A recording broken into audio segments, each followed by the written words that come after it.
반갑습니다. 베이스캠프 교회 김원규 목사입니다. 오늘 함께 하실 말씀은 신명기 24장 1절에서 13절까지의 말씀입니다. 신명기 24장 1절에서 13절까지의 말씀은 이웃과의 관계, 특별히 아내와의 관계, 그리고 물건을 빌려주고 전당 잡히는 그 전당물에 관한 이야기들을 우리에게 보여주고 있습니다. 어떤 사람이 급전이 필요해서 자기 전당물을 가지고 그 사람에게 맡기고 돈을 빌려. 지금도 전당포가 있겠죠. 예, 지금도 전당포가 있고 지금 사금융권에서는 그런 일들을 감당을 하는데, 내가 가지고 있는 물건을 갖다 주고 일정의 수수료를 지불하고 나머지 금액을 현금으로 가져오는 이런 일들을 하게 됩니다. 얼마나 다급했으면은 그럴까요? 그런데 성경은 그렇게 전당물을 잡히는 것에서도 일종의 배려하는 마음을 우리에게 엿보게 하는 것입니다.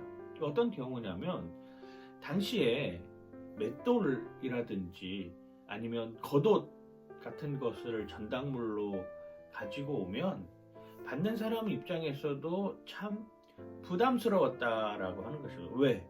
맷돌이 없으면 이걸로 갈아서 빵을 만들 수가 없고, 겉옷이 없으면 이 사람은 추위를 이겨낼 수 없게 돼 겉옷이 입을 역할도 같이 했으니까 말입니다.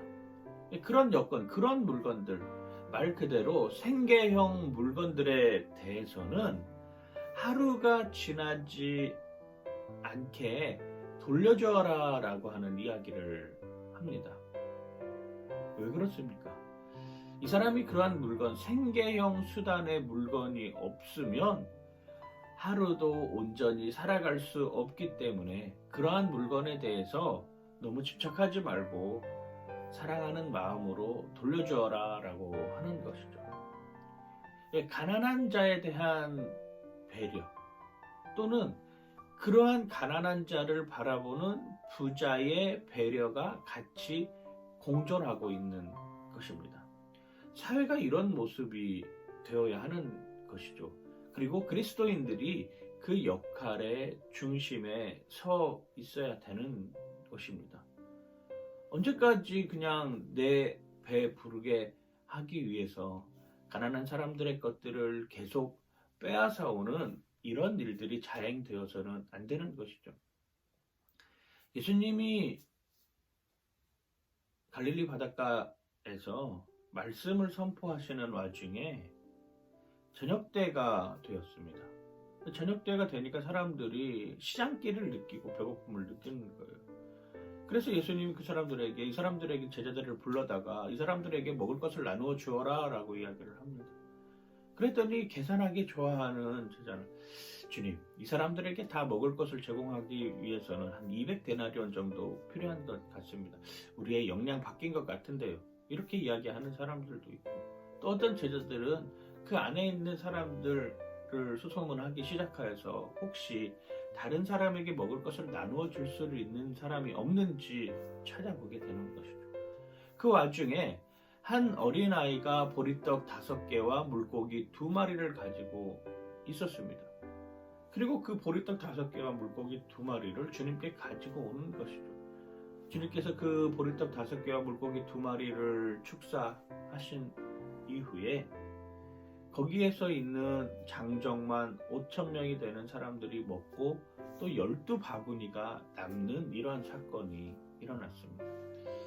그 사건을 보면서 이런 생각이 드는 거죠.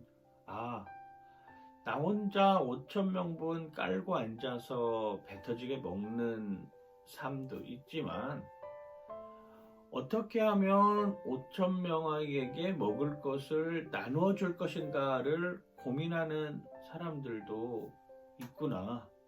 그리스도인들은 과연 어느 편에 서 있어야 될까? 내 포도원 농장 주인이에요. 그래서 사람들은 일꾼을 부르기 시작을 합니다. 일꾼을 부를 때 값을 정하죠. 한 데나리온이면 오늘 하루 당신에게 품삯을 줄 수 있을 것 같죠. 아침 6시에 가서도 사람을 데리고 오고, 아침 9시에 가서도 사람을 데리고 오고, 난 12시에 가서도 사람을 데리고 오고, 오후 3시에 가서도 사람을 데리고 오고, 오후 5시가 되어서도 사람을 데리고 옵니다. 그리고 값을 지불하기 시작하죠. 먼저 맨 마지막에 온 사람부터 지불합니다. 오후 5시에 온 사람도 한 데나리, 3시에 데리고 온 사람도 한 데나리오, 12시에 데리고 온 사람도 한 데나리오. 처음에 온 사람들이 우리는 일을 많이 했으니까 좀 더 주겠지라고 이렇게 생각을 하고 기대하고 있을 때 똑같이 한 데나리온을 주는 거죠. 한편으로 생각하면은 야속할 수도 있는 입장입니다.